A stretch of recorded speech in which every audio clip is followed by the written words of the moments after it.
Sí. Bueno, buenos días a todos. Estáis en la mesa número 15, que está titulada como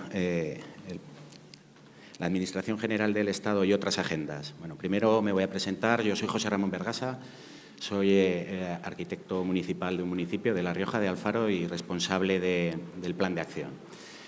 Y el propósito de esta mesa, como podéis comprender, es explorar esas otras agendas a las que ha dado lugar esta planificación estratégica que estamos desarrollando sobre la base de la Agenda Urbana Española y que resulta muy sugerente a muchos de nosotros, ¿no?, como agendas que han traspasado quizás pues, los planes de acción como más convencionales. Entonces, en ese sentido, es necesario reseñar que la propia Administración General del Estado tiene su plan de acción, que utiliza la propia metodología de la Agenda Urbana para establecer ese conjunto de acciones que quiere desarrollar.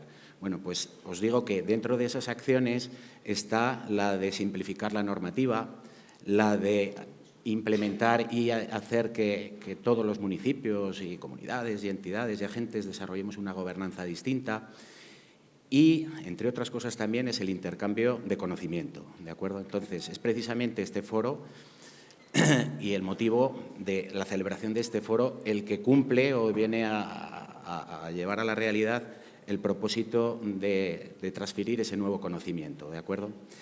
Y en ese sentido es precisamente la situación que tenemos en la actualidad, que es planes de acción que ya se han elaborado y que ya se han desarrollado sobre la base de los territorios particulares de cada localidad, de cada comunidad autónoma, de cada diputación provincial, en la que vemos cómo ha dado lugar a experiencias que están en el límite, en la frontera, y es precisamente lo que se encuentra en el límite y en la frontera lo que suele dar lugar a esas experiencias más interesantes. Pues es hoy y aquí donde vamos a ver esas experiencias. Entonces, nos van a acompañar especialistas que han desarrollado cuestiones que tienen que ver con la agenda infantil y juvenil, y para eso tenemos a Antonio, que nos acompañará y nos explicará en qué consiste la guía que él mismo ha redactado. Tendremos también una experiencia muy interesante que se pretende desarrollar y que ya está bastante pensada y avanzada sobre la base de otro plan de acción de una localidad gallega que es Ribeira, y para eso nos acompaña Jorge González, que es el responsable de la Agenda Urbana de Ribeira. Veremos también una experiencia realmente interesante, y pongo el hincapié en ella, que es la Agenda Nocturna, y para ello tenemos a Andreina Seijas, que nos va a explicar cómo, sobre la base de una tesis doctoral, ha desarrollado un estudio que próximamente verá la luz a través del Ministerio sobre la agenda nocturna y ver cómo las ciudades a la noche pues, tienen una realidad muy distinta a la que podemos percibir en el día a día, por la mañana, por las horas pues, diurnas. Y para terminar, tendremos a Marcos, que es, aparte de deportista, que ha participado pues, en internacional, ha participado y formado a otros deportistas, ha tenido responsabilidades en materia del deporte en determinadas comunidades, en determinada comunidad autónoma, y que es el responsable técnico y el motivo el que está aquí del certificado Active Running Cities, ¿de acuerdo? Bueno, y en ese sentido pues me gustaría comentar que si hasta ahora lo que hemos trabajado y es una serie de planes de acción sobre la base de la Agenda Urbana Española, está en el propio ADN de la Agenda, que predica proyectos que sean flexibles, que sean estratégicos, que se acomoden a la realidad del lugar y de las circunstancias de cada momento, pues sería ridículo que la propia agenda no sea flexible a su vez. Es decir, el planteamiento que la propia agenda tiene para sí misma es que pueda ser sensible a todos estos cambios. Es decir, a este tipo de experiencias que pueden incorporar nuevo conocimiento y que se podrían llegar a incorporar a esa versión 2.0 de la agenda que pudiéramos ver los próximos años.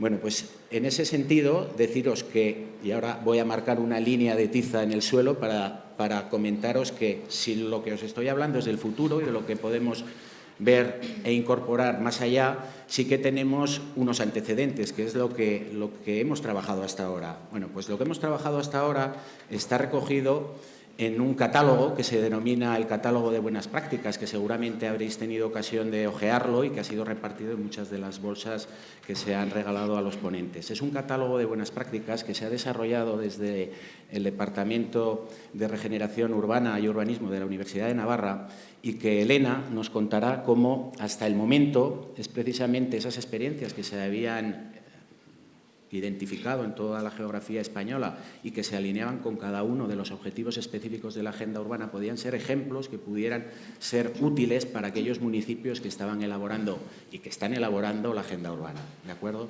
Entonces, el orden del bloque de las intervenciones será, por tanto, en primer lugar, qué nos encontramos a día de hoy, que serían esas experiencias recogidas en el catálogo. A partir de ahí haremos esa línea en el suelo que os comento, empezaremos a repasar estas experiencias y pasaremos a un segundo bloque donde les haremos una serie de preguntas, evidentemente. Bueno, pues a partir de este preciso momento voy a presentar a Elena Lacilla.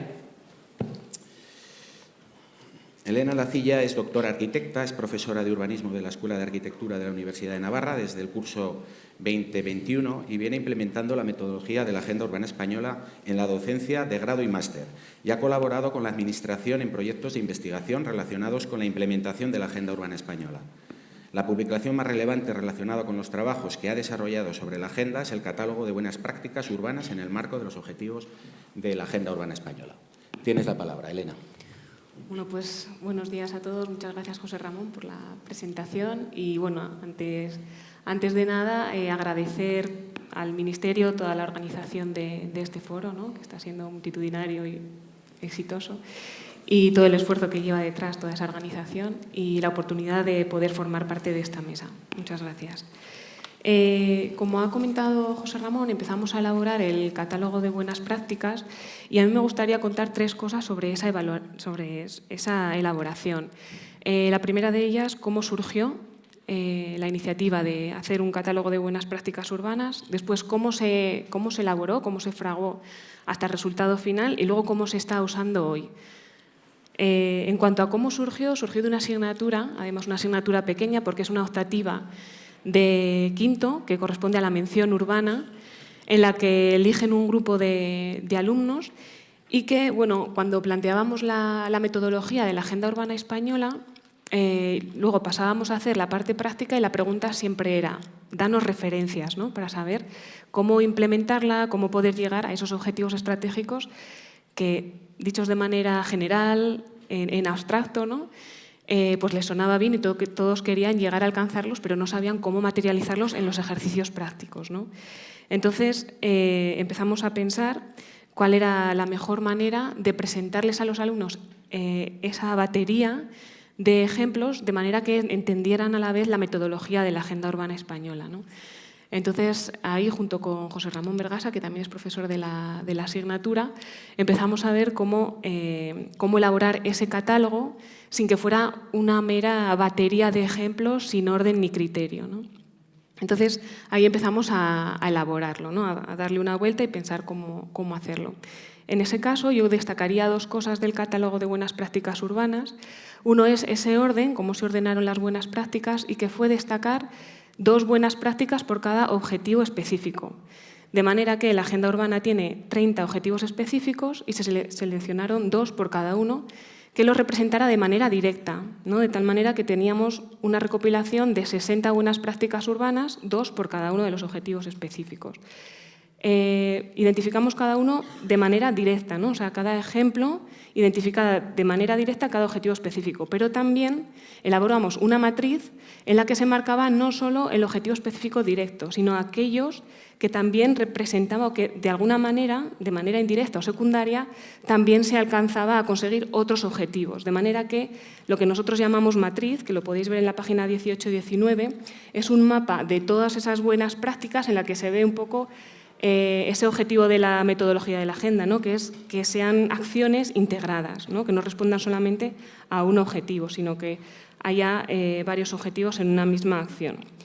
Y otro de los temas que destacaría del catálogo cuando se consulta, porque es un catálogo, no es un documento para leer de principio a fin, sino que uno puede ir directamente a lo que le interesa, es el barrer todo el mapa territorial ejemplificando aquellas intervenciones actuales y a todos los niveles, ¿no? Desde municipios pequeños hasta grandes ciudades, ¿no? Que respondiesen también a esos objetivos específicos. De tal manera que, y ese mapa se puede ver en la página 2021, en el que uno puede ver también por comunidades, por provincias y a nivel de municipio qué acciones se están haciendo en cada uno de ellos. Bueno, y luego también queríamos que fuese un documento, como decimos, de consulta, ¿no? De una consulta directa, ágil y dinámico. Entonces, en la parte digital se puede ver en el PDF que en cada página puedes ir directamente a la matriz o al mapa en el que se encuentra esta recopilación de un vistazo, y puede ir uno directo al objetivo que quiere o a la comunidad o al nivel de municipio en el que se están haciendo las buenas prácticas, ¿no? Afortunadamente también lo podemos disfrutar ahora en papel, pero en el PDF también es más dinámico incluso. Entonces, eso es un poco cómo se elaboró. A partir de ahí lo pusimos en marcha en la asignatura y, bueno, decir que para los alumnos es muy ilustrativo, y a mí me gusta coger uno de los ejemplos, ¿no? De los casos prácticos que cuando empiezan a trabajar les ilustra y enseguida entienden bien qué carácter tienen que tener esas acciones para alcanzar los objetivos estratégicos, ¿no? Que es el de sendas urbanas de Gandía, todos los colores del verde, ¿no? Porque no es solamente una transformación física, ¿no? De una infraestructura verde, una infraestructura azul, en la que responde al objetivo estratégico 1, sino que también va más allá, ¿no? Porque ayuda a la empleabilidad, porque toda esa transformación física pues también se da con ciudadanos de más de 25 años en desempleo, con lo cual también estás ayudando al objetivo 6, que es cohesión social, y además también están fomentando el turismo, ¿no? Porque esa gente desempleada recibe talleres de formación para luego ser guías turísticos de esas rutas, ¿no? Con lo cual también responde al objetivo específico 7.1, que responde a innovación en el turismo, ¿no? Entonces, es esas capas, ¿no? Que confluyen en una única acción, en el que enseguida el alumno entiende pues, que no solamente tiene que responder a unos límites físicos, ¿no? Que vienen un poco de la carrera de actuar todo el rato en la parte física, al final lo que se construye, sino también en esas otras capas que actúan en la ciudad, ¿no? Como lo social, lo económico y demás. Rompen esos límites, ¿no? Mentales que les ayudan un poco pues, a ver cómo intervenir actualmente en la ciudad, ¿no? Que es ahora lo que se demanda y lo que nos pone los retos del futuro. Bueno, y eso es un poco las tres partes que quería explicar del catálogo. Para concluir, dos cosas. Venimos trabajando la metodología de la Agenda Urbana Española en la docencia, en la Escuela de Pamplona, desde el año 2021. Y los resultados, apoyados tanto en la Agenda Urbana como en el catálogo, que son los dos documentos de cabecera que los alumnos usan en la asignatura, están publicados también en la página web de la Agenda Urbana Española. Trabajamos en curso 2021 en Barañáin, municipio de Pamplona, y en el 21-22 en Logroño. En el 22-23 hemos trabajado en las encartaciones, que esperemos que se publique próximamente, y seguimos trabajando con esos dos libros como apoyo fundamental para la asignatura. Decir también que los alumnos recogen de manera muy positiva toda la metodología de la agenda, el documento de la agenda urbana, como un apoyo muy importante y que les facilita mucho a la hora de proyectar y de plantear prácticas en su ejercicio práctico. Lo acogen muy bien porque les facilita mucho, y ya no solo desde el catálogo con el ejemplo en la batería de acciones, ¿no? Ordenadas por objetivos, sino también en esa parte que a veces es un poco más ardua, ¿no? Cuando uno aterriza en un territorio desconocido, que es el análisis y el diagnóstico, con toda la parte del DAFO, incluso con el Atlas Digital de Áreas Urbanas y los datos descriptivos que facilita la propia agenda, ¿no? Les da una visión, es un trampolín para dar un salto eficiente en esa fase de análisis y diagnóstico.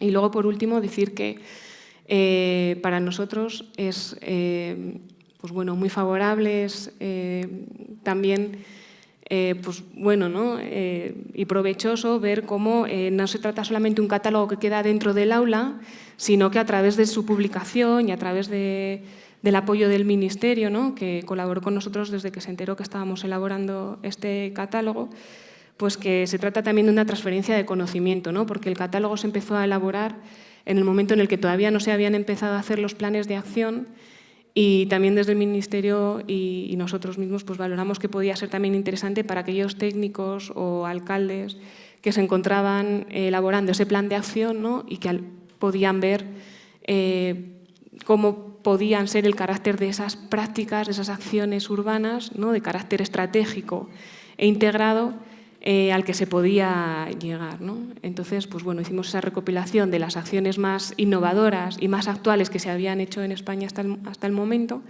y pensamos que puede ser un buen espejo en el que un municipio pues puede aspirar, ¿no? Con algunas de esas ideas, y tratamos también de que esa transferencia de conocimiento sirva para inspirar pues a los futuros planes de acción que se puedan desarrollar en España.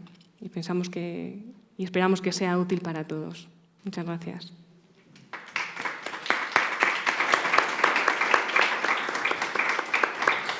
Pues muchas gracias, Elena, y muchas gracias también por ajustarte al tiempo. Sí.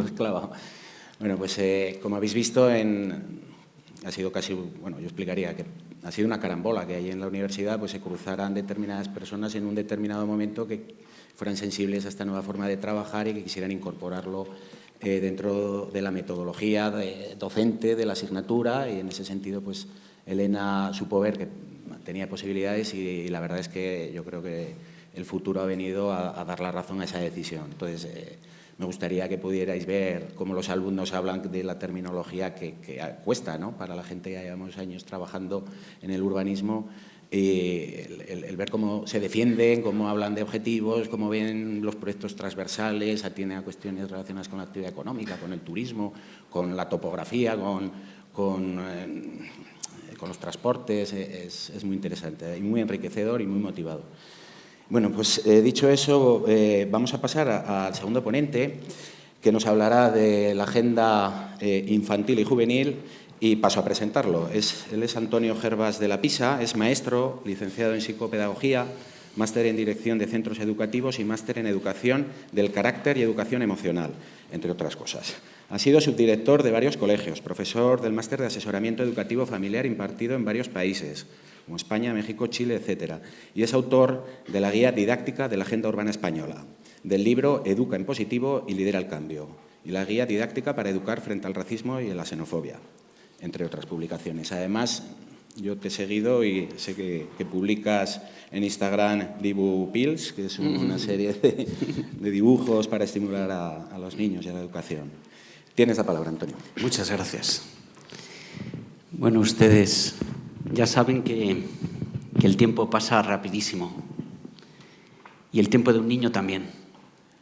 Es muy probable que tengan hijos o conozcan a sus sobrinos, y probablemente sabrán que desde los 12 a los 18, 6 años de nada es un suspiro. ¿Verdad que sí? Para nuestros niños siempre hemos querido lo mejor, y siempre hemos pretendido que sean buenas personas, porque pensamos que si son buenas personas serán felices. Es imposible que sean buenas personas si no son buenos ciudadanos. Fijaros, os decía, el tiempo pasa volando, 6 años, un suspiro. La infancia de nuestros niños. Y en ese tiempo, el periodo escolar de un niño, donde se le considera niño, obviamente, destinan a su educación 12.500 horas. Y tú piensas, eso es una barbaridad. Pero en esas 12.500 horas, los que nos dedicamos a la educación sabemos que muy pocas se destinan a educar para que sean buenos ciudadanos. La Agenda Urbana Española para Niños nace con esa pretensión. Es un documento que está en Internet, y también lo tenéis en formato físico quien esté interesado, pero en Internet tú lo pones, Agenda Urbana Española para Niños, y te aparece. Pero es un documento que tiene la pretensión, la ambiciosa pretensión, de lograr que los niños entiendan cuáles son los retos ambientales, económicos, sociales. Y casi nada, porque dices, vaya pretensión, a bajar el lenguaje de la agenda urbana al lenguaje de los niños. No es nada fácil, ¿verdad? Y sin embargo, ese es uno de los objetivos que tenemos con esta agenda urbana para niños. Es decir, que sean capaces de entender que a partir de que se trabaje con esta agenda se vuelvan mejores ciudadanos. Que entiendan que su ciudad es un lugar seguro, es un lugar donde merece la pena vivir. El futuro, os decía, está al alcance de la mano porque 6 años pasan volando. Estos niños que nosotros pensamos, bueno, ya saben muchas cosas, no te creas que saben tantas. Yo doy clase todos los días y me decía el otro día uno, ¿qué significa barrica? ¿Qué significa esquina? ¿Qué significa? No saben muchas cosas que parecen obvias. No saben cómo relacionarse con los demás. Esta agenda urbana tiene esa intención de ayudar a las familias, de ayudar a los municipios, de ayudar a los colegios a educar ciudadanos. Os cuento una anécdota. El otro día me pegó una alergia terrorífica. Esto, rinitis, estornudos. Y de repente se me acerca un muchacho, se me acerca un niño y me dice, oiga, don Antonio, aquí un pañuelo. Y me acerca un pañuelo de tela, de los de antiguamente, no un Kleenex. Y digo, oye muchacho, ¿a ti quién te ha dado este pañuelo de tela para que tú me lo ofrezcas cuando yo estornudo? Y me dice el niño, mi madre.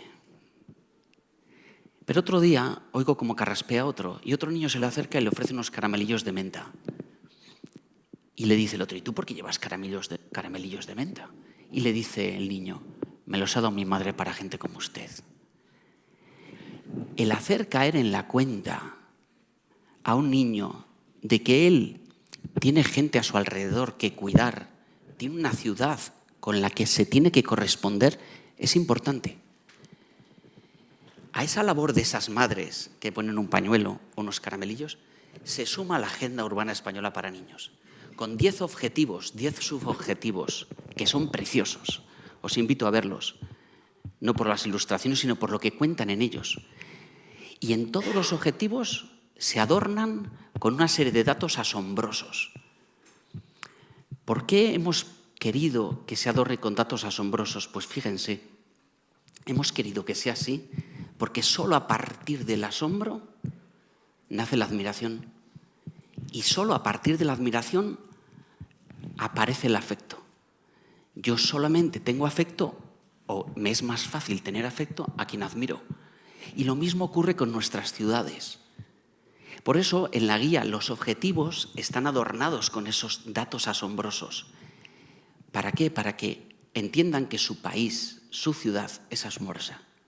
Y es asombrosa también porque hay vidas que se dan en esa ciudad que merecen ser respetadas. Junto a los datos asombrosos hay datos que mueven a las conciencias. Datos que mueven a las conciencias, por ejemplo, y que aparecen en la guía. Dice, pues hoy en día el 80% de las personas en España viven en ciudades. Pero fíjate, 4,7 millones de residentes en España están solos. Cuando tú le haces ver a un niño lo que significa estar solo, el niño se conmueve y lo entiende. Pero hay que hablarle de lo que es la soledad, de lo que es ser anciano, de lo que es no poder cargar con la bolsa de la compra, de lo que es no poder bajar unas escaleras. En la agenda se habla de ser buen ciudadano y se habla de ser buen vecino. Se habla de conciencia, de tomar conciencia o hacer caer en la cuenta a través de datos asombrosos, como os decía, y a través de un lenguaje que explica al niño de una forma que él leyendo pueda comprender. Las ilustraciones, os decía, ayudan mucho, sí, pero que él leyendo pueda comprender. Y os decía también que uno de los objetivos de la agenda es acercar los retos ambientales, sociales y económicos. Que un niño sea capaz de entender o de conocer el valor que tiene la naturaleza, eso tiene una importancia capital. En España tenemos, parece mentira, pero en España tenemos un 32% de suelo destinado a bosques. Un 32%. En las propias ciudades hay muchísimas zonas verdes. Cuando un niño es capaz de distinguir una planta y un profesor sabe hacerle ver que esa planta es rara de ver porque no es común en todas las ciudades y sí en la nuestra, os aseguro que el niño cuando va caminando a su escuela se va fijando y la respeta y la valora porque sabe que es lo propio. Pero si no le hacemos caer en la cuenta de la importancia que tiene esa planta o esa flor, no le hacemos o no le creamos conciencia, ¿cómo va a cuidarla? Por eso insisto, esta agenda para niños, que la vais a ver y ahora probablemente con otros ojos cuando os la explicamos, ¿no? Y dices, es una oportunidad maravillosa para educar a los futuros ciudadanos, que en 6 años estarán por las calles de forma libre y de forma autónoma. Tenemos la ocasión, tenemos la oportunidad. Miren, decía Eduardo Galeano que mucha gente pequeña, en lugares pequeños, haciendo cosas pequeñas, pueden cambiar el mundo. Nuestros niños tienen que entender que ellos, a partir de los retos, a partir de los datos, a partir de las actividades que se ofrecen en esa agenda, pueden cambiar el mundo. Dices, todo no, obviamente, pero sí la realidad de su pequeño mundo. Y a partir de que cambian la realidad de su pequeño mundo, hacerse mejores ellos. Y entonces, cuando tú te relacionas bien con tu entorno y con tu gente, empiezas a sentirte feliz. Pero necesitas relacionarte bien, porque el hombre es un ser relacional. Y en la medida en que entras en contacto y sabes relacionarte, serás más feliz. ¿Cómo vamos de tiempo? Nos estamos pasando, ¿no? Vamos concluyendo. En la propia guía aparecen una serie de actividades, de retos, de cuestionarios, muy adaptados para niños de 6 a 12 años. Imagínense que en las escuelas, en los municipios de cada ciudad de España, se trabajan esos retos o esos objetivos. Estoy convencido que lograremos que la agenda urbana de verdad sea algo práctico y que nuestros niños el día de mañana sean grandes ciudadanos. Muchas gracias.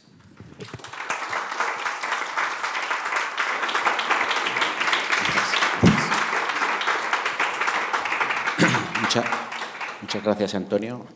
Deciros que hay municipios que han incorporado la sensibilidad hacia los niños en sus planes de acción y ha habido determinados municipios en los que está incluido también el mío, que hemos participado en el proyecto piloto que consistía en llevar a los niños nuestra agenda. Entonces, de forma muy sintética, os diré que el camino es doble. Es decir, cuando nosotros estamos elaborando la agenda, lo que hacemos es incluir, en este caso, a los colegios e institutos de la localidad, de tal forma que ellos participaban en los procesos participativos dirigidos y específicos para ellos. Y ellos hacían determinadas aportaciones que se han integrado en el plan de acción.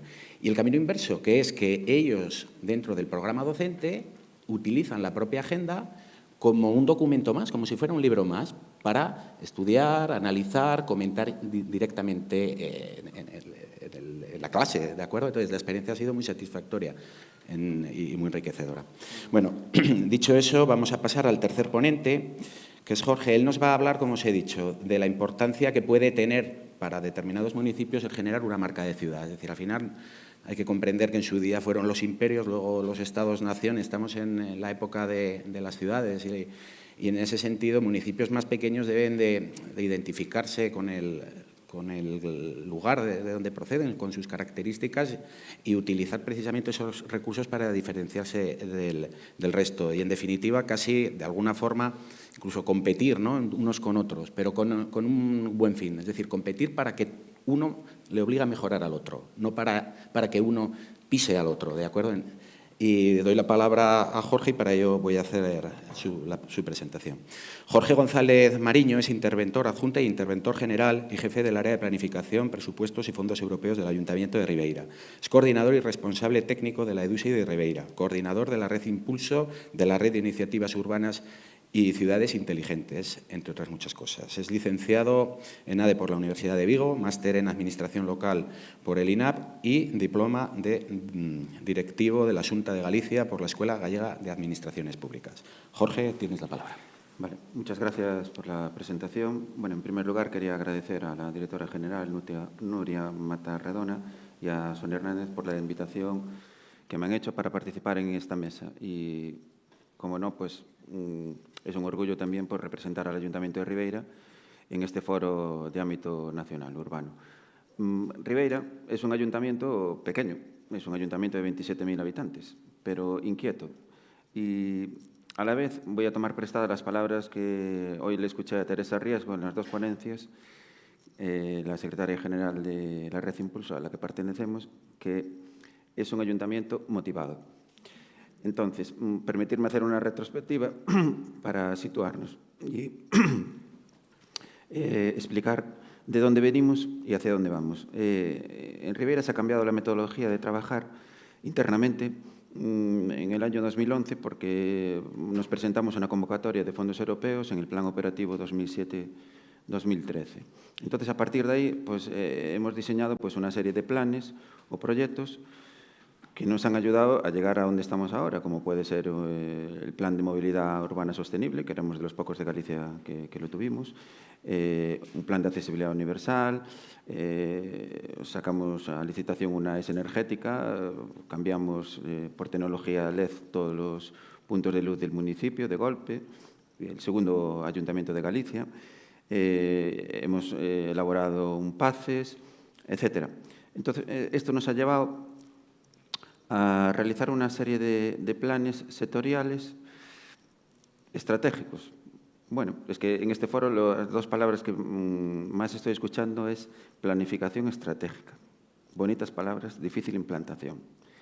Lo digo porque los planes que se desarrollaban, por lo menos hasta ahora, eran al amparo de convocatorias, con lo cual tú trabajabas por un objetivo. Vale, en el transcurso del tiempo nosotros dimos un paso más y elaboramos una estrategia de desarrollo urbana sostenible, una EDUSI, en la cual aún estamos ejecutando, somos beneficiarios de primera convocatoria.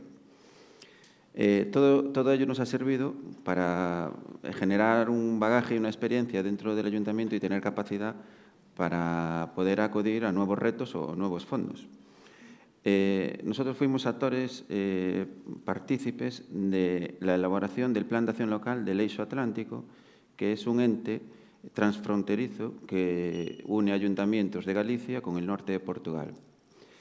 Y a partir de ahí despertó nuestro interés en la agenda urbana, con lo cual nos presentamos a la convocatoria de proyecto piloto de la agenda urbana, lo cual no hemos tenido mucha suerte porque no hemos recibido financiación para el mismo. Pero como nosotros creíamos en la agenda urbana, porque estábamos convencidos de que necesitábamos un marco o una capa superior estratégica que englobase todos los proyectos sectoriales que habíamos acometido en este tiempo y los que pretendíamos acometer. Le hemos propuesto en aquellas fechas, al quedar fuera de la convocatoria al Ministerio, si nos permitía desarrollar nuestra agenda urbana con nuestros fondos propios, pero tutelados por el propio Ministerio, a lo cual agradezco nuevamente que nos hayan admitido eso, porque a partir de ese momento éramos un hijo adoptivo del Ministerio sin financiación. Con lo cual me alegro doblemente porque no estábamos sometidos a los hitos, ni al coffee, ni a nada de nada, que yo creo que todos sois sobradamente conocidos. Nosotros hemos desarrollado nuestra agenda urbana siguiendo la metodología de la agenda urbana española. Lo que pasa es que nosotros, como previamente ya teníamos una EDUSI, teníamos desarrollado 4 vectores, que es la Ribeira más inteligente, Ribeira más humana, Ribeira más sostenible y Ribeira más turística.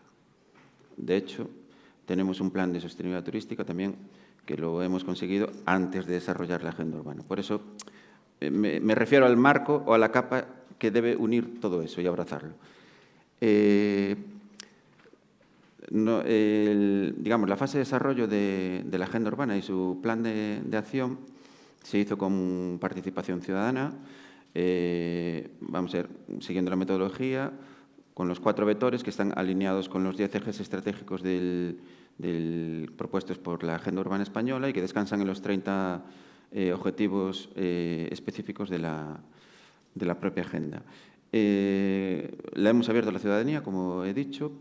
Hemos creado grupos de trabajo internos dentro del ayuntamiento conformados por técnicos, por grupos políticos, por los estamentos de la ciudad, bien sean asociaciones, empresarios, etcétera, etcétera, etcétera. Y como buena práctica, nosotros también hemos ido a los colegios, lo cual fue o ha sido una sorpresa, porque es una fuente de inspiración de ideas que nos ha dejado sorprendidísimos.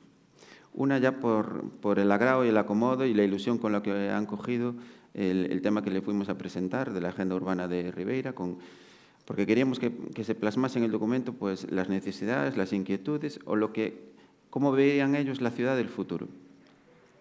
Y lo hicimos en dos tipologías de edades, una en primaria y otra en ESO, ¿no? Para tener los puntos de vista diferentes. Bien, todo ello, que también es de agradecer, ha sido aprobado por unanimidad por los grupos que conforman la corporación, con lo cual yo creo que al final nos da un realce y una fuerza al documento que antes no teníamos. Y vuelvo a lo de la planificación estratégica. Si antes era ¿cuánto dinero tengo para intentar hacer alguna acción? Ahora es yo ya tengo las acciones, busquémosle financiación. ¿Dónde? Pues al amparo de las futuras convocatorias, de los NES, del próximo FEDER, etcétera, etcétera. Ya tienes una planificación estratégica, ya tienes una hoja de ruta, ya sabes las acciones o las líneas de actuación que quieres desarrollar. Y no sé cómo voy de tiempo, si debo parar o... Pues bien. Te he pillado despistado. Quedan 25 segundos. Entonces me reservo para la segunda parte. De acuerdo. Pues muy bien, Jorge. Como habéis visto, las circunstancias de Ribeira son especiales desde todo punto de vista. O sea, que venga a explicar la agenda del interventor, pues como comprenderéis...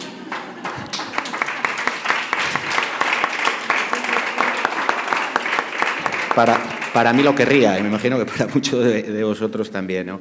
Y luego que hayan sabido impulsar un plan de acción sin financiación, hayan querido incluirse en la rueda de los proyectos piloto y, bueno, ya veis, ¿no? O sea, si hubiera que apostar en una carrera de caballos y tengo que apostar por uno, pues tú serías o tu municipio tendría muchos números, ¿de acuerdo? Bueno, a continuación lo que vamos a hacer es pasar a hablar de la agenda nocturna. Entonces, yo cuando empecé a enterarme de qué consistía la agenda nocturna, la verdad es que pues me sorprendió muchísimo porque caes en cosas que en principio no tienes por qué caer. O sea, sabes que a la noche se realizan muchas actividades que no las vemos durante el día. Y como curiosidad, yo esta semana acabo de entrevistarme con la empresa que se ha quedado la señalización horizontal de mi municipio y solo tenía un objetivo, transmitirle que me pinte las calles por las noches. Es decir, que dividan el municipio en sectores y que cada noche pinten una determinada zona para que no moleste la circulación, no cortar calles, etcétera. Eso que parece una tontería, si lo extrapolamos a montones de actividades que se desarrollan en la vida diaria en los municipios, pues podemos comprender cómo pues hay 60 municipios en el mundo que tienen su alcalde nocturno, que es distinto del alcalde diurno, ¿vale? Entonces, para ello tenemos a una ponente de lujo, que es Andreina Seijas, y que os la voy a presentar. Es investigadora venezolana y consultora internacional. Trabaja como asociada en GEHL y lidera la investigación sobre la gobernanza urbana en el Instituto de Arquitectura Avanzada de Cataluña. Tras completar sus estudios de doctorado en gobernanza nocturna en la Escuela de Diseño de Harvard, Andreina fundó NightTAC y ha trabajado como consultora en varias empresas y organizaciones como Eden City, en la visión de vivienda y desarrollo urbano del Banco Interamericano de Desarrollo y, entre otras cosas, es licenciada en comunicación y tiene una maestría en administración pública y un doctorado en diseño de Harvard. Andreina, tienes la palabra. Gracias. Muchísimas gracias, José Ramón, y a los panelistas también, y a todos ustedes por la atención. Para mí es un privilegio, estoy muy contenta de estar acá hoy en Granada participando en este foro y agradecida al MITMA también por la oportunidad. Por mi acento y como ya me han presentado, soy venezolana y creo que me gusta empezar hablando del tema de la gestión nocturna, contando de dónde viene este interés, ¿no? Y para una persona que creció en Venezuela siendo mujer, en Caracas, una de las ciudades más peligrosas del mundo en una época y todavía sigue siendo bastante complicada, siempre me planteé la noche como un espacio que era como un espacio mítico, un espacio inaccesible, inalcanzable, que me atreví a explorar. Y junto a un amigo sociólogo nos aventurábamos a explorar diferentes espacios públicos de Caracas, a sentarnos y a hacer observación nocturna. Mirábamos quiénes salen del metro a las 6 de la tarde, quiénes se mueven hacia, por ejemplo, hacia sus casas o quiénes se van hacia los bares o restaurantes, cómo los jóvenes se apropian del espacio nocturno. Y junto a este colega nos dimos cuenta que había un campo de estudio que estaba emergiendo en Europa que se conoce como los estudios nocturnos. Y países como el Reino Unido, como Holanda, como Francia ya estaban adentrándose en este estudio de la noche urbana. Y es interesante pensar, y aquí ya les cuento un poco, bueno, así me interesé en el tema, luego pasé a trabajar años después en el Banco Interamericano de Desarrollo y a viajar por todas partes de América Latina y a recuperar estas buenas prácticas o estas experiencias de gestión nocturna en diferentes ciudades. Y de pronto pasó lo que estaba contando José Ramón, que en lugares como Ámsterdam, como Berlín, como Londres, empezaron a surgir estas figuras de alcaldes nocturnos o gerentes de la noche o zares o zarinas de la noche, que son diferentes modelos de gobernanza nocturna, diferentes instituciones que se adecúan al entorno regulatorio local, y empezaron a cambiar esta dinámica del estudio nocturno. Decidí hacer mi doctorado para entender estas figuras de gobernanza y bueno, y más recientemente emigré a Europa, a Barcelona, empecé a trabajar con el Instituto de Arquitectura Avanzada de Cataluña, donde tuvimos la oportunidad de, con el MITMA, comenzar un estudio sobre la dimensión nocturna de la agenda urbana española. Entonces, ¿cómo incorporar una temática que siempre está latente y a veces la pensamos y decimos, era obvio, siempre ha estado allí, sin embargo, es un punto ciego a nivel de políticas públicas y a nivel de gestión urbana? Y aquí quiero invitarlos a pensar en el tiempo, además del espacio, como una variable fundamental para planificar las ciudades, porque cuando somos urbanistas, arquitectos, planificadores urbanos, pensamos mucho en la dinámica espacial, pero ¿qué pasa con la dinámica temporal? ¿Qué pasa con el ciclo de las 24 horas y entender que un mismo espacio puede ser una plaza, puede ser un parque, puede ser una calle, tiene diferentes usos y usuarios a lo largo del día? Actualmente trabajo con GEL, que es una firma danesa de arquitectura y urbanismo, y justamente nos enfocamos en ese enfoque humano, la ciudad para las personas, y entender cómo la observación urbana es un primer paso para luego hacer política pública. ¿Por dónde pasan las personas? Si las personas pasan de aquí a allá, entonces entiendes que esa es la base para tú trazar luego la infraestructura, para trazar el hardware y el software de la ciudad, ¿no? Pero quiero empezar por contarles un poco, y voy a tratar de ser muy breve. En primer lugar, me gusta hablar de los 3 mitos de lo que es la gobernanza y la gestión urbana nocturna, porque la gestión urbana nocturna se refiere básicamente a una manera proactiva de abordar la noche en la ciudad. Y como hablamos de esta proactividad, me gusta hablar un poco entonces de cuáles son esos mitos, porque también existe mucha resistencia alrededor del concepto de la ciudad 24 horas. Y aquí no vengo a decirles que todas las ciudades tienen que estar activas toda la noche, al contrario, la definición que estamos utilizando a nivel internacional sobre estudios nocturnos es desde las 18 hasta las 6. Básicamente entender que lo que pasa a partir de las 18 horas corresponde a la noche, tomando en cuenta diferencias obviamente de temporada, tomando en cuenta diferencias de que puede ser la hora del anochecer. Pero bueno, hay 3 mitos. El primer mito es que noches más largas implican noches más problemáticas. Porque una gestión nocturna se entendía que para ser eficiente implicaría la reducción de horarios y de espacios en los que puede ocurrir actividad nocturna. Esto no puede estar más lejos de la verdad, pues la concentración de actividades de la ciudad en ciertas franjas horarias y en ciertos espacios solamente genera problemas de aglomeraciones, problemas de ruido, problemas de convivencia, de congestión vehicular. Y muchas ciudades a nivel europeo y a nivel internacional, como Ámsterdam, como Londres, como Montreal, están experimentando con lo que es licencias 24 horas. Cómo generar, como dije anteriormente, no es a toda la ciudad, identificar ciertos comerciantes, ciertas instituciones que pueden tener una licencia para operar a lo largo del ciclo 24 horas, permitiendo la reutilización eficiente de edificios y de equipamientos urbanos. Un segundo mito es que la gestión nocturna es sinónimo de mayor presencia policial o que implica mayor vigilancia y seguridad policial. Cuando hablamos de gobernanza nocturna, se habla de gobernanza y no de gobierno nocturno, porque gobernanza implica un pool, un grupo de actores cada vez más amplio responsables por gestionar la ciudad de noche. Esto se refiere, por ejemplo, a asociaciones de vecinos, grupos de jóvenes, estos mediadores, agentes cívicos que están proliferando en muchas ciudades en España y a nivel internacional. Y como decíamos antes, esta red internacional de más de 60 ciudades que tienen alcalde nocturno, gerente nocturno, en función de su dinámica local. Y luego el tercer mito es que la noche es solamente fiesta. Es importante hablar que aquí no solamente estamos hablando de ocio y entretenimiento, y para el estudio que hemos estado haciendo con el MITMA estamos dejando eso muy claro, hablar de sacar la noche del ocio, distanciar, separar, porque en España lo que ha pasado es que tradicionalmente, históricamente, la noche se ha vinculado al ocio solamente y hemos perdido de vista otro tipo de servicios como servicios médicos, como call centers, como oportunidades a nivel de logística que ocurren de noche. Pero hablemos de España. Yo hablé de Venezuela, de que Caracas, mi ciudad, es una de las ciudades más peligrosas, pero eso es muy diferente a España. En España tenemos la suerte de que tenemos una de las ciudades más seguras del mundo, pero a pesar de eso, estamos en desventaja con respecto a otras ciudades y países europeos, pues hasta ahora no ha habido un modelo de gobernanza nocturna creado en ciudades españolas. Y existe mucho por investigar y mucho por descubrir y muchas buenas prácticas por identificar a nivel de gestión nocturna. Solamente les voy a dejar con 3 ideas que luego podemos abordar.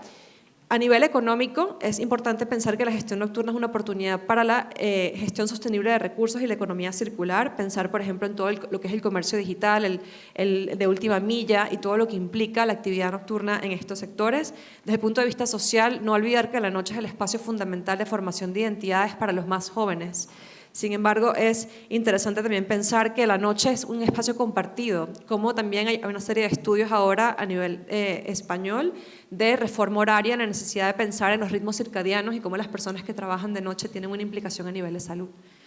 Y luego desde el punto de vista ambiental, y esta es una frase con la que quiero que se lleven, que es que la crisis ambiental no se detiene al anochecer. Las ciudades de noche presentan muchísimos retos y es importante pensar que cuando hablamos del 84% de las emisiones generadas por el sector de ocio y hospitalidad nocturna son de carácter de suministro, es decir, están vinculadas a las cadenas de distribución, están vinculadas a los desechos. ¿Cómo podemos alentar a nuestro sector nocturno a que sea más consciente desde el punto de vista sostenible? Entonces, esta es una invitación a pensar en la nocturnidad, que es un tema transversal, que cómo lo podemos incorporar en esa agenda urbana española 2.0 o 3.0 y cómo podemos identificar buenas prácticas, porque hay muchísimas a nivel de España, para poder visibilizar este tema aún más. Muchas gracias, Andreina.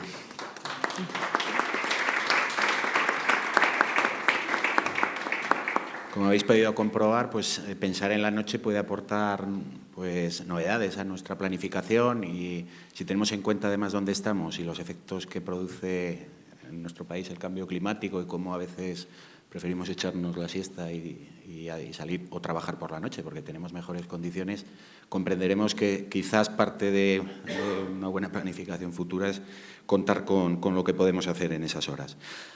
Y a continuación voy a presentar a un compatriota mío, riojano, Marcos, porque él nos va a hablar de cómo el deporte es quizás una de las cuestiones que no se han incorporado en la agenda y que puede ser precisamente si no es la más importante, una de las más importantes, porque si buscamos ciudades que sean resilientes, que sean seguras, que estén equilibradas, y no pensamos en las personas que recorren esas ciudades equilibradas, verdes, resilientes, pues igual estamos cometiendo un gran error. Igual tenemos una zona verde fantástica y, sin embargo, nosotros estamos tomando ansiolíticos pues porque nuestra salud mental, que muchas veces está relacionada con la salud física y con el deporte y la actividad, igual no es la correcta, ¿de acuerdo? Entonces, él nos va a contar eso y muchas otras cosas. Él es actualmente colaborador de la Real Federación Española de Atletismo, es responsable técnico de la certificación Active Running Cities y entrenador de atletas nacionales e internacionales. Ha sido atleta internacional en la modalidad de Decathlon, director general de deporte en La Rioja, gerente de la empresa Logroño Deporte y entre sus formaciones licenciado en educación física, diplomado en estudios avanzados, máster en gestión de estudios de instalaciones deportivas y especialista universitario en entrenamiento adaptado a patologías. Marcos, tienes la palabra. Riojano, compatriota, eso ha sonado bien porque es verdad, nosotros somos una pequeña nación, ¿verdad? Sí. Bueno, yo primero quería agradecer que estemos aquí, ya no yo, sino el ejercicio físico, ¿no? En este foro, que además se inició con una ponencia hablando de eso, de deporte, territorio y salud a cargo del presidente de la Federación Española de Atletismo, ¿no? Parece evidente que efectivamente falta un poquito de ejercicio físico y de deporte en la agenda. Yo quería empezar este encuentro con un pequeño vídeo, pero que no va a ser posible, que lo he colgado, se me ha ocurrido así, en mi cuenta de Twitter, porque creo que si hubiéramos visto ese vídeo que dura 1 minuto, yo me habría ahorrado los siguientes 6 de hablar, ¿no? Y entonces tengo que empezar con una frase de Jim Rohn que dice que cuida de tu cuerpo, es el único lugar que tienes para vivir. Es una frase muy, muy gráfica. El mundo del deporte tiene un problema y es el propio concepto de deporte. Si le preguntas a mi abuela, que todavía vive, qué es deporte, pues para ella deporte es eso que hacía hace unos años, que era ir a andar al parque, ¿no? Pero otros pueden pensar que deporte es lo que sale en las primeras páginas del Marca, Por lo tanto, tenemos un gran problema de concepto, ¿verdad? Y eso nos hace que sea necesario explicarlo en foros como este. Al final tenemos un gran concepto que es deporte y ejercicio físico, ¿no? Entonces, cuando pensamos en deporte, estamos pensando en una actividad organizada, institucionalizada, con unas reglas, habitualmente con un componente de competición importante. Y a mí me vienen palabras a la cabeza como jóvenes, como medios de comunicación, como discurso político, agenda política, vinculada al deporte. Pero cuando hablamos de ejercicio físico, pues pienso más en salud, pienso más en adultos, más que en jóvenes. Pienso en que está incorporado al discurso político, pero no está tan incorporado a la agenda política. Y entonces nos encontramos con ciudades, por ejemplo, no he visto a ningún representante aquí de Almería, que ha tomado la decisión de crear la Concejalía de Ciudad Activa, Movilidad y Deporte, ¿verdad? Y otras ciudades que siguen con el concepto de deporte más corto, ¿no? más habitual. Si hablamos también de, por ejemplo, de la pirámide de Maslow, todo el mundo conoce a Maslow y su famosa pirámide, sabemos que en la parte baja de la pirámide nos encontramos con las necesidades más básicas, las fisiológicas. Después de las necesidades fisiológicas, comer, dormir, nos encontramos con las necesidades de seguridad, por eso sentirnos seguros, la familia. Según vamos subiendo aparece el componente social y en la puntita de la pirámide está la autorrealización personal, ¿verdad? Cuando pensamos en deporte, estamos pensando más en la parte alta de la pirámide. Vemos el periódico y vemos cómo pues esos grandes deportistas son personas autorrealizadas, nos gustaría parecernos a ellos, ¿no? Pero es que el ejercicio físico está en la parte más baja de la pirámide. O sea, esas necesidades fisiológicas que con este modelo de vida tan sedentario que tenemos, las tenemos dañadas, pues hace que sea imprescindible que nos movamos. Nuestro cuerpo está pensado para moverse. De hecho, los que estamos aquí somos producto de la gente que sobrevivió antes que nosotros.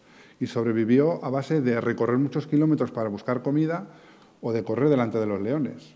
O sea, es así, ¿verdad? Entonces, todo ese movimiento ya no lo realizamos y la máquina se queja, ¿verdad? Todos hablamos de los motores, cuando no es que hace mucho tiempo que no muevo el coche y le cuesta moverse, pues a nosotros nos ocurre exactamente lo mismo. Por lo tanto, en la agenda urbana debe aparecer el deporte, que ya aparece de alguna manera, pero tiene que aparecer el ejercicio físico. De hecho, en los últimos 15 años es abrumadora la cantidad de evidencia científica que hay sobre la necesidad del movimiento y de la vinculación que tiene con la salud.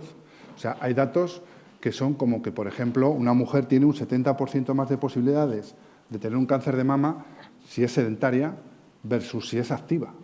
O sea, fijaos qué barbaridad, ¿no? Por otro lado, tenemos datos que nos dicen que somos una sociedad obesa. Con la obesidad aparecen otras enfermedades asociadas como la hipertensión, la diabetes tipo 2, las enfermedades cardíacas. Y lo que la medicina está haciendo bien, por un lado, que es hacernos vivir más años, nosotros, con nuestra forma de vida, lo que estamos es fastidiándolo con las patas de atrás. Y vivimos más años, pero los últimos años de nuestra vida no son todo lo bueno que nosotros quisiéramos que fueran. Y claro, ¿para qué hemos vivido a este mundo? Hemos venido a este mundo para ser felices, ¿verdad? Ese es un concepto también que quizás en la agenda urbana se habla poco, lógicamente, porque la agenda urbana está en esa parte baja de la pirámide de Maslow, ¿verdad? O sea, necesitamos cubrir todas esas necesidades y para que la gente sea feliz primero hay que cubrir esos aspectos. Entonces, bueno, pues el mundo del deporte es un mundo paralelo incluso en la administración, donde ese es el de deportes, eso es el deporte, ese es el presupuesto de deportes, ¿no? Y sin embargo el deporte y el ejercicio físico tienen muchísimo que hacer por la sociedad actual. Y la propuesta que me ha presentado José Ramón como responsable de la certificación Active Running Cities, entrando un poco en lo que es el atletismo es una forma tecnificada de las habilidades motrices básicas. Un niño de 5 años anda, corre, salta, lanza. Coño, eso es atletismo, ¿no? Pero atletismo tecnificado para rendir más.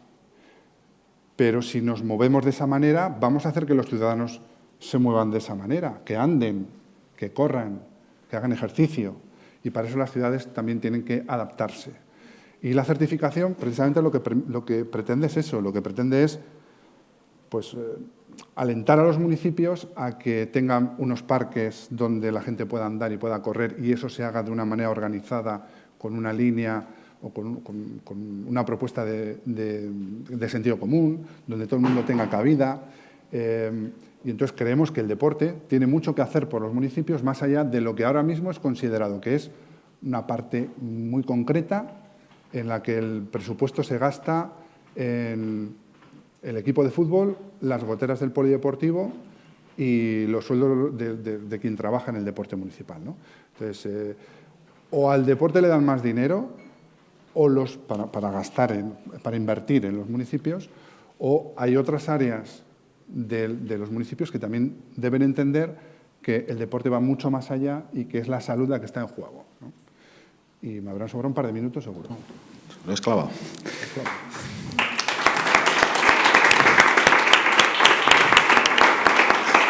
Pues muchísimas gracias, Marcos, por la forma tan pedagógica en la que lo has explicado. La verdad es que es un lujo escucharte. Bueno, y dicho esto, me gustaría hacer la ronda de preguntas precisamente en el orden inverso a las que han intervenido. Y en tu caso, sabiendo pues, el conocimiento que tienes sobre pues, el deporte y de todo lo que nos has contado, si tuvieras la oportunidad de aconsejar al Ministerio para que, hipotéticamente, tuviera que incorporar parte de lo que cuentas en una versión 2.0 de la agenda, ¿qué le pedirías? ¿Cómo se podría hacer eso? Pues yo creo que lo primero es que se incorpore la capa, digámoslo así, de ejercicio físico y de deporte en lo que es la propia agenda. O sea, al final, lo hemos dicho, ¿no? Si tenemos ciudades maravillosas, pero estamos gordos y enfermos, pues no vamos a ser felices. Por lo tanto, es imprescindible que forme parte de la agenda. Por lo menos esa es la visión que yo tengo sobre ello, ¿no? En una versión 2.0, el ejercicio físico debería aparecer mucho más. Fijaos, por ejemplo, tengo mi amigo ChatGPT. El otro día le hice una pregunta, ¿no? Le metí el enlace, la dirección web del Foro Urbano, de la web del Foro Urbano, y dije, dime cuántas veces aparecen las palabras Foro Urbano, sostenibilidad, salud, ejercicio, alimentación. Bueno, ejercicio físico no sale ninguna, deporte creo que tampoco, salud sale una, ¿y cuál es la otra? Alimentación sale una, pero nutrición cero. Y bueno, pues la sostenibilidad, la igualdad, esas salen más veces, ¿no? Entonces, claro, es incorporar en el discurso y en la propia estructura de la agenda el concepto de ejercicio físico, no tanto el de deporte. O sea, yo quiero que veáis que el planteamiento no es estar en la parte alta de la pirámide, sino en la parte media y en la parte baja, ¿no? Y para eso las ciudades tienen que hacer un esfuerzo y salir de ese concepto corto de deporte, ¿no? Y por eso os he comentado el caso de Almería, ¿no? Ciudad activa, movilidad y deporte. Pues muchas gracias, Marcos. Entiendo que van a ser muy útiles tus recomendaciones y que se tendrán en cuenta. Bueno, Andreina, yo quería hacerte una pregunta, a ver qué nos puedes contar sobre qué prioridades debe tener una agenda urbana nocturna. Si tuvieras que decantar un paquete de 3 o 4, ¿cuáles serían esas 3 o 4 características? Pues justamente muy alineado con lo que estabas comentando actualmente, yo también hice un análisis, un sondeo rápido de cuántas veces se mencionaba la palabra noche, por ejemplo, en los Objetivos de Desarrollo Sostenible o en la agenda urbana, y es un tema que es importante por eso mismo incorporar. Y una cosa que quería aclarar era que aquí no estamos promoviendo que todas las ciudades tengan alcalde nocturno, al contrario, es pensar de manera estratégica y proactiva sobre la nocturnidad como un espacio de oportunidad. Y muy pronto publicaremos ese estudio que hemos estado realizando, pero les adelanto algunas ideas o recomendaciones en primera instancia. La primera tiene que ver con justamente sistematizar cuáles son esos aportes de la agenda urbana, de ese catálogo de buenas prácticas y empezar a identificar cuáles pueden ser esas dinámicas nocturnas que son consideradas positivas y organizarlas. Básicamente, incorporar como un nuevo lente o una nueva dimensión a ese análisis que estamos haciendo actualmente a nivel español. En segundo lugar, y un punto muy importante es promover herramientas de gestión y facilitar herramientas de gestión y de formación para ayuntamientos en materia de gestión nocturna. Y un elemento interesante es que es lo que se ha venido haciendo en muchas ciudades, es un enfoque proactivo de gobernanza colaborativa para el tema nocturno.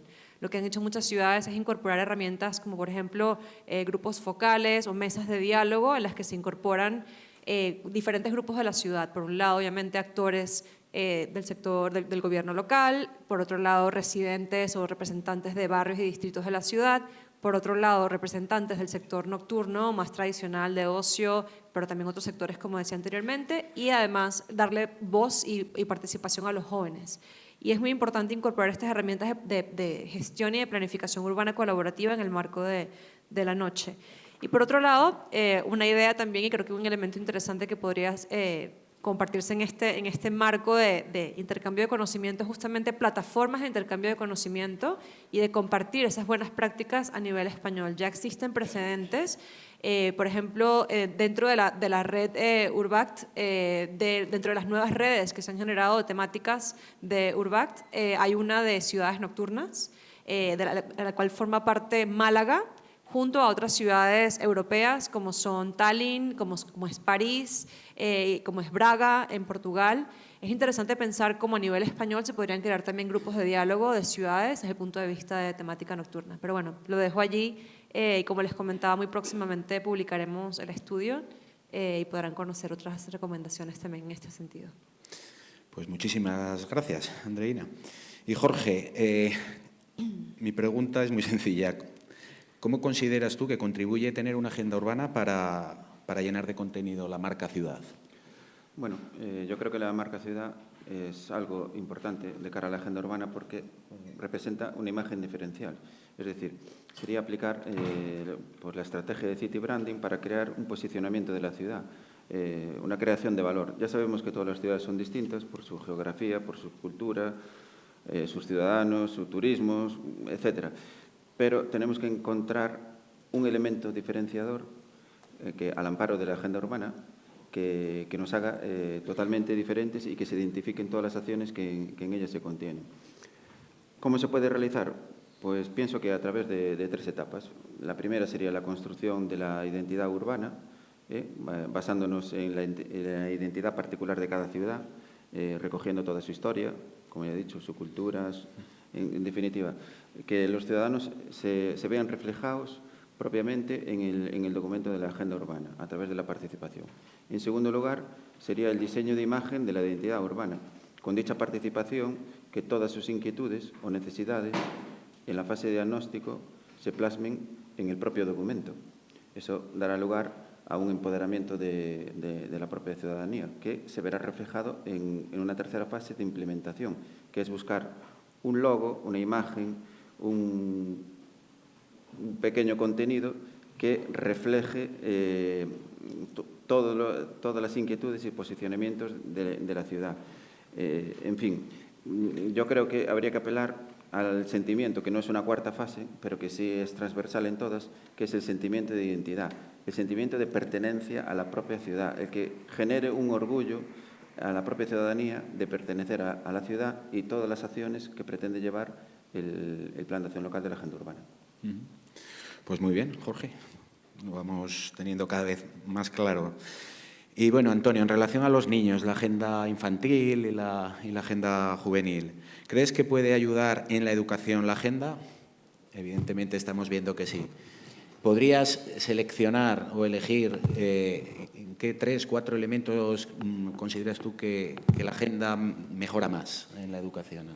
Pues, de alguna manera hemos contestado a esta pregunta, pero si me pides, selecciona 3 sí. O algunos. O sea, yo pienso que la Agenda Urbana Española para Niños, en primer lugar, provoca que de verdad los niños empiecen a ser ciudadanos. Se suele decir, un buen peatón será un buen conductor.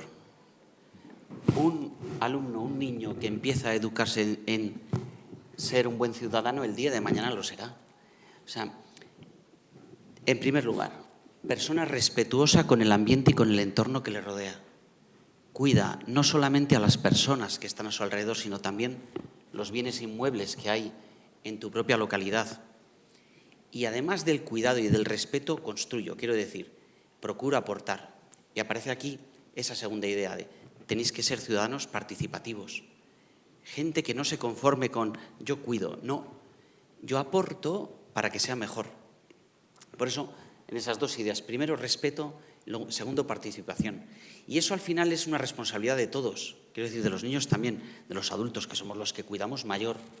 Pero serían esas tres patas, en mi opinión, ¿no? Responsabilidad, respeto, participación. Así es como creo que aporta, ¿no?, esta agenda urbana para niños. Gracias. Pues muy bien, Antonio. Bien, ya habéis visto pues, distintos proyectos que pueden ser innovadores y yo quería traer a colación una experiencia que tengo en mi etapa como estudiante. Yo soy arquitecto, entonces la formación humanista que tenemos y la creativa, pues es, como podéis comprender, es muy importante. A mí un profesor me dijo en un determinado momento, me dice, cuando tengas que elegir, vete al límite, vete a la frontera. ¿Qué significaba? El planteamiento de proyectos era que yo debía elegir el emplazamiento donde iba a diseñar una futura vivienda, un instituto de investigación. Claro, el solar no es un plano infinito, tiene accidentes geográficos, tiene una geografía determinada, unas circunstancias, una orientación, un clima. Y claro, cuando él me dijo vete a la frontera, significa vete al punto distinto, al punto donde las cosas cambian, ¿de acuerdo? Y claro, yo solo lo enlace rápidamente con el proyecto que yo estaba analizando en aquel momento, la famosa Casa de la Cascada de Frank Lloyd Wright, que todo el mundo reconocerá. Cuando le encargan a Frank Lloyd Wright, ese magnate millonario, que le haga un edificio singular y le da una parcela infinita, una parcela gigante, ¿dónde lleva la casa? La lleva justo al límite, la lleva al punto en el que hay un ligero cortado y el agua corre por debajo. Precisamente el llevar la edificación a ese punto hace que las solicitaciones se encuentren y exploten con unas características distintas. ¿Qué significa eso? Que no todos los días vamos a estar haciendo casas de la cascada, pero sí que como estrategia para diseñar estrategias no está mal que una vez que he hecho el diagnóstico de mi ciudad, en algún momento puede haber algún brillo, alguna veta de luz distinta, ¿no?, que le dé singularidad, y puede ser también pues un elemento interesante a la hora de que nuestro proyecto pues tenga una identidad distinta a de los municipios del entorno, que atraiga por su singularidad, incluso que motive, ¿no?, y estimule a la propia ciudad para vender su proyecto, y al revés, para que los ciudadanos identifiquen ese proyecto como distinto, lo retengan en la memoria, ¿de acuerdo? Y bueno, pues una vez que hemos visto todos estos proyectos, que es una pincelada, ¿no?, unos brochazos de algo distinto, yo creo que puede ser bastante sugerente y sugestivo para futuros planes de acción. Me gustaría hacer una pregunta a Elena, muy sencilla, que es: si tuvieras que hacer un nuevo catálogo a día de hoy, que me imagino que tus propios alumnos lo van a pedir, ¿no?, porque vemos que el mundo avanza con nosotros, si tuvieras que hacer un nuevo catálogo a la vista de estos proyectos, ¿cómo incorporarías estas experiencias o otras que también son muy distintas? Bueno, pues desde luego que las incorporaría, ¿no?, porque creo que formar parte de esta mesa, ¿no?, también te abre un poco la mente, y creo que esa dimensión integrada que incluye la agenda urbana tiene que incluir también esas nuevas perspectivas que van surgiendo, y que la ciudad es materia física, ¿no?, es un medio físico en el que pasan muchas cosas, son soporte de muchas formas de vivir, cada vez más amplias, ¿no? Y creo que se tiene que integrar y tener en cuenta esas perspectivas, ¿no? Entonces, en primer lugar, creo que habría que tenerlo, lo tendríamos que llevar a la asignatura, ¿no? También te hablo como profesor de la asignatura de regeneración urbana. Creo que estas ideas tienen que estar ahí y cuanto antes, y esta visión, y también pues, nombrar a Jorge Arévalo, ¿no?, que también es profesor invitado de la asignatura. Y creo que a corto plazo habría que trasladar estas nuevas ideas y perspectivas, ¿no? Y luego el siguiente paso pues, sería trasladarlo a un nuevo catálogo, claro. Sí, integrarlo dentro de los objetivos estratégicos ya existentes o incluso nuevas medidas para tener en cuenta nuevas perspectivas, para aportar a las acciones, que por supuesto, desde luego, la idea de incluir el deporte, ¿no?, la marca ciudad, el tema de la ciudad en su aspecto y en su visión más nocturna, ¿no?, en el papel que hace la ciudad por la noche, que también es habitada por gente, ¿no? Incluso visto la agenda urbana desde la infancia, ¿no? Desde formarlos desde esos primeros inicios de su educación, pues creo que es importante, ¿no? Y luego también la pedagogía, ¿no? El cómo se cuentan estas cosas y desde dónde se cuentan, bien desde un catálogo, bien desde la docencia a todos los niveles. Creo que tiene que ir teniendo ese impacto todas estas visiones. Pues muy bien, yo creo que sí, efectivamente. Los alumnos me parece que por el momento vital en el que se encuentran seguramente nos enseñen más a nosotros que nosotros a ellos de la inclusión del deporte, la actividad en los planes de acción. Bueno, llegados hasta aquí, pues vamos a pasar a la ronda de preguntas, por si alguien del público pues decide hacer alguna pregunta a alguno de los ponentes y bueno, estamos a vuestra entera disposición. Jorge, allí al final de la sala.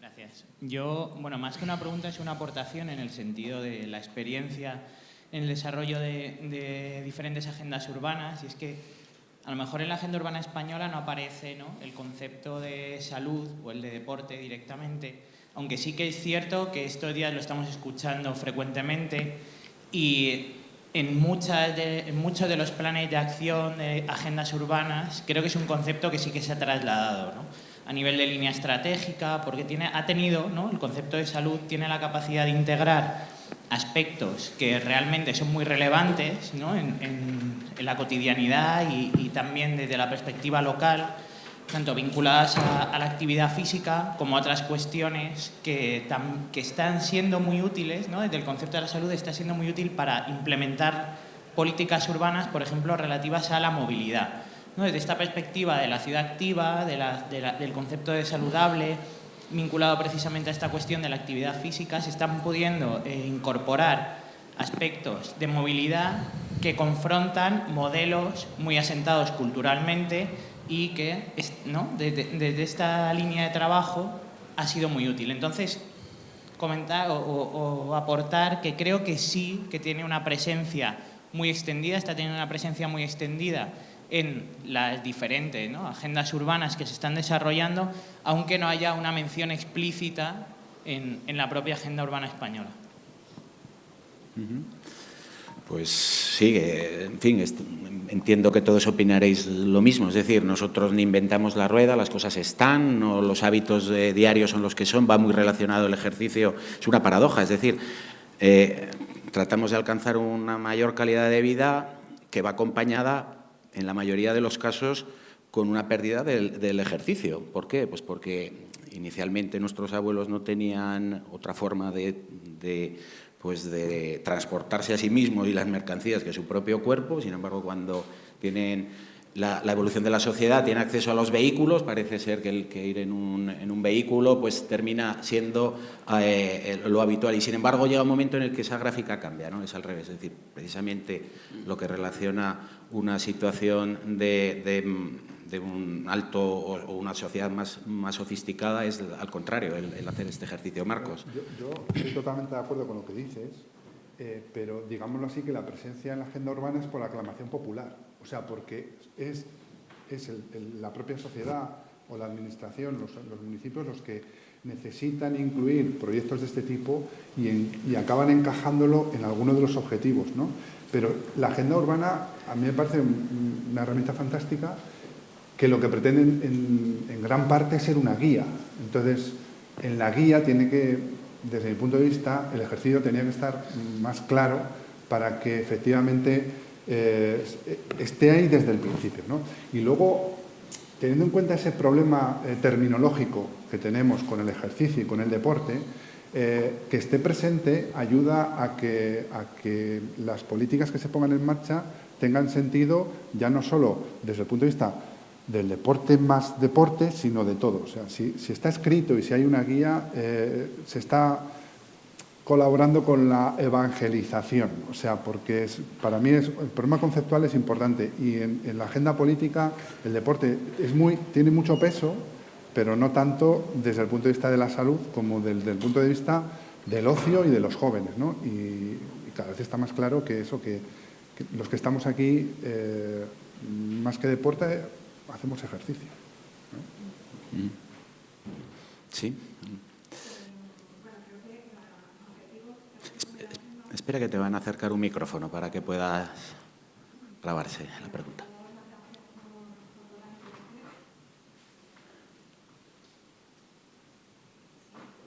La verdad es que me han resultado muy interesantes Sí. algunas de las perspectivas que habéis planteado, sobre todo lo del parámetro tiempo, no me lo había planteado, me ha gustado muchísimo. Y como mujer entiendo también esa lectura de la ciudad. Sí que he leído o he visto, por ejemplo, lo de puntos negros en perspectiva de género, que lo que evalúa es un poco esa visión nocturna de la ciudad, pero no como introducirlo de forma general en todas las actividades en la variable tiempo. Me ha parecido muy interesante y la verdad es que te agradezco mucho esa aportación. En relación a lo del deporte estoy un poco sorprendida, porque no porque no valore la actividad del deporte, sino todo lo contrario, porque creo que en el planeamiento, en los equipamientos, siempre han estado los equipamientos deportivos. Entonces, yo soy arquitecta, he trabajado en planeamiento y es que el deporte siempre estaba, o sea que es que era una infraestructura básica, las zonas verdes y equipamientos deportivos. Y luego los otros, que los otros no sabíamos cuáles iban a ser. Pero como que es innato a la ciudad, o sea que es un equipamiento que es innato a la ciudad. Ahora, el cómo se explotan esas actividades es verdad que van cambiando a lo largo del tiempo y las necesidades que había cuando se planearon las ciudades de los 70 a los 80 no son las de ahora. El generar marca ciudad a través de deporte, yo que hago turismo deportivo porque mi marido es maratoniano, pues te digo que sí, que totalmente, que hay ciudades que se están visibilizando gracias al deporte. Pero en relación a la agenda urbana, cuando además tenemos ya 30 años de ciudades saludables en las que, o sea, que como que no veo que sea una carencia nueva, que a lo mejor hay que buscarle un sitio en el que esté reflejado con más claridad. Pero no creo que sea un olvido estratégico, porque para mí siempre ha estado. No, pero no. Vuelvo un poco al concepto de deporte y de ejercicio físico y al planteamiento más tradicional del deporte, ¿no? Me estás hablando de que efectivamente en los planeamientos urbanísticos hay instalaciones deportivas de siempre, ya desde el plan de extensión de la educación física de principio de los 90, creo que fue, donde muchos colegios o casi todos los colegios tenían su propio polideportivo, ¿no? Efectivamente, en los últimos 20 años ha habido una modificación del censo de instalaciones deportivas brutal, ¿no? Pero mira, por ejemplo, en el censo se habla de una serie de instalaciones y hay otras que se llaman singulares, instalaciones singulares. Es que son esas instalaciones singulares muchas veces las que tienen que acoger el ejercicio físico. No tanto el deporte, no tanto el baloncesto, el fútbol, el atletismo, el voleibol, sino el ejercicio físico. Ahora se habla de salas de ejercicio físico. Hay muchos ayuntamientos pequeños que tienen su frontón. En mi tierra todos los ayuntamientos quieren tener su frontón y luego lo quieren cubrir. Y tenemos una instalación deportiva que se cubre cubrir un frontón vale 300.000 euros en un ayuntamiento de 200 habitantes, ¿no? Y luego allí dentro hacen la comida de los jubilados, la exposición del no sé qué y tal, ¿no? Pero luego a la hora de hacer ejercicio físico lo que hacen es habilitar una sala de la biblioteca para hacer ejercicio físico. Entonces es cierto lo que dices y ha estado siempre presente, pero esa concepción del ejercicio físico saludable no está tan presente como el ejercicio físico vinculado al deporte. No sé si me explico. Mira, va a haber ahora una incorporación, desde mi punto de vista, saco la bola de cristal y os digo que en los próximos años va a haber una incorporación al ejercicio físico de muchas personas con patología crónica. ¿Por qué? Pues porque los médicos van a empezar a prescribir ejercicio físico. ¿Por qué lo van a hacer? Pues porque ya nos están pinchando desde Europa para que lo hagamos, porque no hay una polipíldora con más potencia que el ejercicio físico, sobre todo porque como nos falta, lo tenemos que hacer para estar menos enfermos, ¿no? Entonces, ¿qué va a ocurrir? Que los polideportivos están saturados y que son caros. ¿Qué va a ocurrir? Que va a haber gente que ya está practicando ejercicio físico y que lo que va a hacer posiblemente, ejercicio físico o deporte, y que lo que va a hacer posiblemente es modificarlo en función de lo que le diga el médico. Pero va a haber otra cantidad de gente que se va a incorporar y que tienen que tener un sitio. Entonces, claro, vuelvo un poco a lo que es mi deporte y el andar y el correr, ¿no? Andar, correr, los parques. ¿Cuándo se ha hecho una distribución? ¿Cuándo se ha hecho una planificación dinámica de los parques pensando en el ejercicio físico de los ciudadanos? Bueno, pues los urbanistas, los alcaldes, pues llegan en un parque y colocan un parque calistenia. ¿Dónde? Allí que cabe. ¿Vale? O cogemos y decimos, coño, vamos a poner aquí unas maquinitas estas para los abuelos. Y luego van los abuelos y no lo usan. Porque hay estudios de eso, de que los parques biosaludables los usan más los niños como columpios que las personas mayores. Entonces, va a hacer falta una planificación organizada más allá de las instalaciones deportivas para dar salida a un montón de gente. En un país en el que podemos practicar deporte y ejercicio físico al aire libre 10 meses al año. Entonces, es cierto todo lo que dices, pero es que necesitamos más, pero otro concepto. O sea, hay que modificar un poco ese concepto, que tradicionalmente ha sido el que se ha tenido y pues hemos llegado a eso, a un CESO de instalaciones deportivas que habla de instalaciones singulares, otras, ¿no? Y ahí no están ni siquiera los itinerarios para andar y para correr. No sé si me explico. O sea, es cierto todo lo que dices, pero va a hacer falta un pasito más pensando en la salud y pensando en los que estamos aquí. No en los chavales, sino en los que estamos aquí. ¿no? El vídeo, mira, yo os animo a que lo veáis, ¿eh? Lo he subido a Twitter, yo soy Marcos Moreno 73 en Twitter. Es un vídeo en el que se ve a un señor de 70 años, ¿no? Es un vídeo del Ministerio canadiense, ¿no? que dice que desafortunadamente los 10 últimos años de la población son de enfermedad. Y lo que dice es que para no tener enfermedad hay que moverse. Y que tú eliges si vas en una silla de ruedas o en una bicicleta. Y para eso hay que moverse. Entonces el vídeo es 1 minuto y pone muchas escenas de la vida cotidiana de esa persona, cómo es y cómo podría ser, ¿no? Entonces, cuando yo estoy hablando aquí de ejercicio físico y deporte, estoy en este lado, no en el de los polideportivos, que es cierto lo que dices y que son maravillosos porque el deporte en los jóvenes crea el hábito. Y luego cuando se vuelven un poco locos con las hormonas y tal, y a los 30 vuelven, y cuando vuelven ya empiezan a hacer una cosa que se parece al ejercicio físico. Y si han cogido el hábito, lo mantendrán. Por eso es muy importante el deporte en los jóvenes. Pero hay que completar eso con lo que estoy intentando transmitiros. Muchas gracias, Marcos. Había una pregunta allí atrás. Si le podéis acercar el micrófono, por favor. Vale. Hola. Vistas las horas, una pregunta muy rápida a Andreina. Muchas gracias a todos los ponentes. La verdad es que la agenda urbana, si nos han enseñado algo estos 2 días, es como la Santísima Trinidad, una y trina. O sea, hay muchísimas cosas ahí dentro y no solo el urbanismo. A Andreina le quería preguntar, el tema de la actividad nocturna es un temazo, sobre todo en espacios como el nuestro que recibimos muchísimos turistas y tenemos la suerte de contar con un clima que nos permite estar todos los días del año en la calle. Pero ¿cómo conciliamos dentro de esta actividad nocturna el descanso de la ciudadanía? Porque estamos teniendo un problemón con las zonas de ocio, en este caso, y se ha judicializado el tema del ocio nocturno y al final tenemos que cerrar espacios que también son necesarios, no solo para los jóvenes, sino para los que ya no somos tan jóvenes, de esparcimiento nocturno, y al final los jueces decretan el cierre y esa convivencia tan compleja entre el ocio, las actividades nocturnas y el descanso. Muchas gracias. Sí, es una pregunta sumamente importante porque creo que hay una realidad que es que no conocemos muchas ciudades no cuentan con un inventario de su actividad nocturna o con un conocimiento a nivel geográfico de cuál es la distribución de las actividades a nivel nocturno, como esa intersección de lo que hablábamos antes del espacio y el tiempo. No contamos con esa fotografía. De hecho, tuve la oportunidad en Barcelona de hacer un trabajo con el ayuntamiento en el que, bueno, todo partió de la dinámica post-COVID y el impacto que tuvo la mayor necesidad por parte de los jóvenes de apropiarse de los espacios públicos ante la imposibilidad de ocupar otro tipo de espacios. y bueno, el auge del fenómeno del botellón y los macrobotellones y lo que esto conlleva.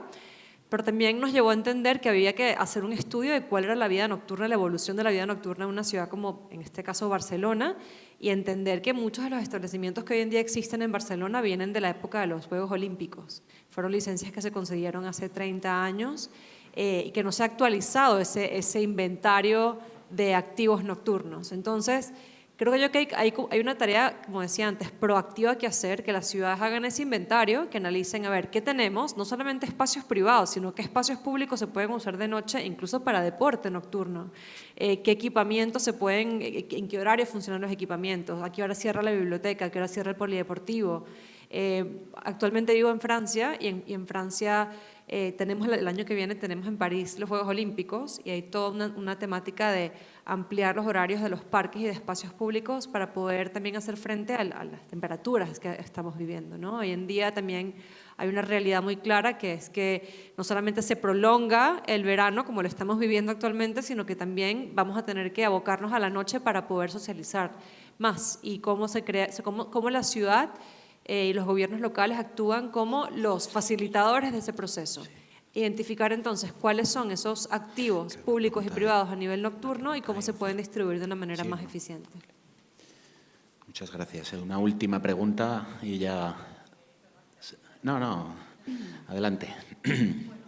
Yo mientras estaba hablando he hecho la cosa de San Google de mirar en la agenda urbana de Avilés cuántas veces sale la palabra deporte. Sale 22, salud 45, eso sí, sostenibilidad 125. Entonces, bueno, pero sale deporte y salud. Bueno, en relación con lo que habéis hablado, a mí me parece que hay una cosa muy importante que hemos estado hablando los 2 días, que es el reciclaje urbano, ¿no? Entonces, el reciclaje urbano a mí me parece que es fundamental también el reciclaje de los equipamientos y de las instalaciones. Has utilizado la expresión su propio polideportivo, su propio cole. Entonces, nosotros en el ayuntamiento hemos hecho una acción de patios de coles abiertos por las tardes, porque vosotros, bueno, más o menos rondamos la edad, no tenemos aquí gente de 15, íbamos a jugar al patio del colegio. Yo cuando era pequeña iba a jugar al patio del colegio por la tarde, cuando el cole estaba cerrado, pero jugábamos en aquel patio y ahora no se puede, los coles los tenemos allí súper vallados, no se puede entrar. Entonces estamos haciendo esa acción de los patios de los coles abiertos para que haya la pista de básquet del cole y se pueda usar, para que... Entonces, yo creo que tenemos que hacer un reciclaje de nuestros equipamientos para poder usarlos más allá de las 8 horas que tienen. No sé si tienen que ser 24, pero sí más de 8. Y hacer esos equipamientos multiusos, ¿no? Entonces, yo creo que dentro de todas estas cosas, los que colaboráis con el Ministerio, igual una cosa que está bien es hacer una guía de buenas prácticas urbanas de uso de la ciudad que sean gratis. Porque es que todo, ahora tenemos los PRTRs y todo cuesta millones. Reciclamos los edificios, reciclamos las plazas, pero todo a base de costes financieros. Entonces, yo no sé si podemos hacer o tenéis vosotros alguna propuesta que conozcáis de eso, de buenas prácticas de reusar sin tener que invertir. Porque nosotros en Avilés el presupuesto de inversión o de mantenimiento es limitado, entiendo que como el de todo el mundo. Y los PRTRs nos están dando mucho punch, pero no van a durar siempre. Entonces, reciclemos nuestras ciudades, ¿no? Esa es un poco la reflexión y la piedra que os lanzo. Pues muy interesante, sí.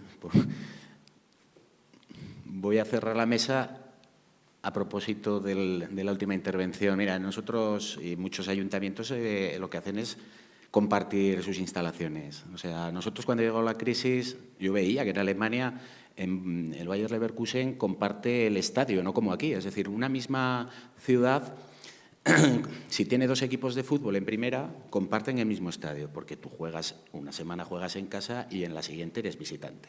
Nosotros teníamos que hacer un auditorio y dijimos, bueno, pues vamos a compartir, porque el instituto tiene un horario lectivo que es precisamente en el que nosotros no vamos a utilizar ese salón de actos. ¿Por qué no vamos a hacer una instalación que la compartamos? Y así sucesivamente, los patios.